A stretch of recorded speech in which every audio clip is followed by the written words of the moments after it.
วัสดีค่ะสวัสดีค่ะวันนี้นะคะเซลล์ปอปุ้ยสุดแสงฟ้านะคะมาส่งมอบรถตัวใหม่นะคะรถ Isuzu Mil X ค่ะ Elegant Mile 2026 ค่ะแก่คุณจันจิราผาธรรมและครอบครัวนะคะวันนี้เรามาสัมภาษณ์ความประทับใจกับลูกค้ากันนะคะค่ะคุณลูกค้าทำไมถึงเลือกเป็น Isuzu Mil X คะเป็นลูกค้าเดิม Isuzu อยู่แล้วค่ะที่บ้านใช้ Isuzu แล้วก็เลยอยากได้รถครอบครัวใช่ค่ะเป็นตัวใหม่ช่วงล่างใหม่นะคะขับนุ่มนวลด้วยใช่ไหมคะใช่ค่ะขับดีมากได้ค่ะแล้วซื้อรถครั้งนี้ประทับใจไหมคะพี่ประทับใจ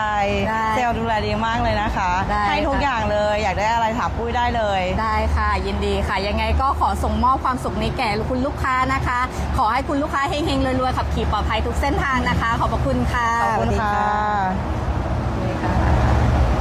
ค่ะพี่เจอได้ค่ะเฮงๆรวยๆออกได้เลยค่ะ